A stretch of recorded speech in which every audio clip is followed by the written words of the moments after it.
ಚಿತ್ರಮಯವಾಗಿ ಕಟ್ಟಿದ ಧ್ವರ ಮಂಟಪದ ನಡುವೆ ಬೀಚಿಗೋ ನೆಟ್ಟರೆ ಪರಿಗಣಿಸಿ ಭೂಪುರರ ಬೆರಸಿ ಕುಳಿತ ಪಾದಗೆ ಮಣಿದು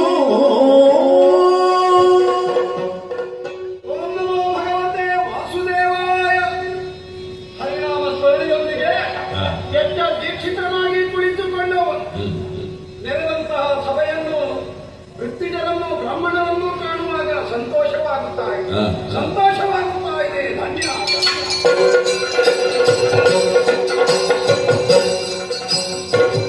ಮುಟ್ಟಿದವನಾಗಲು ಸಾಷ್ಟಾಂಗದಿಗ ಕೈ ಮುಗಿದು ತರಿದ್ರಿ ಮುಂದಿಟ್ಟನೆರಡ ಶ್ವಶನೋ ಬಡಿ ಬಡಿ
ಏನು ಮಗ ಇದೊಂದು ಚೋದ್ಯ.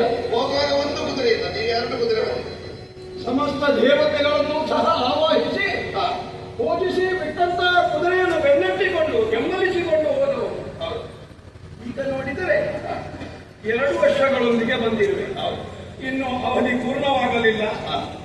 ಹಾಗಿದ್ದರೆ ನಿನ್ನ ದಿಗ್ವಿಜಯವನ್ನು ನಡುವಿನಲ್ಲಿಯೇ ನಿಲ್ಲಿಸಿ ಬಂದೆಯ ಅಥವಾ ಅನ್ಯತ್ರ ಕಾರಣಗಳಿಂದ ಈ ರೀತಿ ಬರೋಣವಾಯಿತೆ? ಏನಿದು? ಯಾಕೆ ಇದು ಚೋದ್ಯ ಚೋದ್ಯ ಚೋದ್ಯ? ಅಲ್ಲ, ಕತೆ ಮುಗಿದ ಮೇಲೆ ಪದ ಬೇಕಾ? ಅಂದ್ರೆ ಯಾಕೆಂದ್ರೆ ನಮ್ಮ ಆಶಯ ಯಾವುದು? ಹರಿದರ್ಶನ. ಹೌದು, ಹರಿದರ್ಶನದ ಕತೆ ಮುಗಿದ ಮೇಲೆ ಮತ್ತೆ ಒಂದೊಂದೇ ಹೆಜ್ಜೆ ಇರುವ ಪದ ಬೇಕಾ? ಅದು ಹೇಗೆ ಗೊತ್ತಾಗಲಿಲ್ಲ. ನಾನು ಮುಂದೆ ಹೋಗುವಂತಹ ಸಮಯದಲ್ಲಿ ಹೋಗುವಲ್ಲಿ ಪಾಂಡವರ ದುರಾಟ ಗಂಗಾವಲಿಗೆ ಕೃಷ್ಣಾರ್ಜುನ ಮುಂಚಿನ ದಿವಸದ ರಾತ್ರಿಯಲ್ಲಿ ಸ್ವಪ್ನದಲ್ಲಿ ನಾರದರ ದರ್ಶನ. ಮುಂದೆ ಯುದ್ಧ ಆಗ್ತದೆ ಅಂತ ನಮಗೆ ಭವಿಷ್ಯದ ಸೂಚನೆ. ಅವರು ಹೇಳಿದ ಭವಿಷ್ಯ ಮರು ದಿವಸದಲ್ಲಿ ವಾಸ್ತವವಾದಂತಹ ವಿಪರೀತವಾದ ಕತೆ.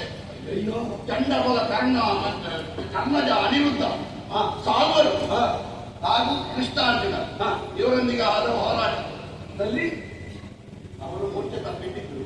ನಮ್ಮ ಕುದುರೆ ಅವರ ಕುದುರೆ ಎರಡನ್ನು ತಂದಿದ್ದೇನೆ. ಹೇಗಪ್ಪ ನಿಮ್ಮ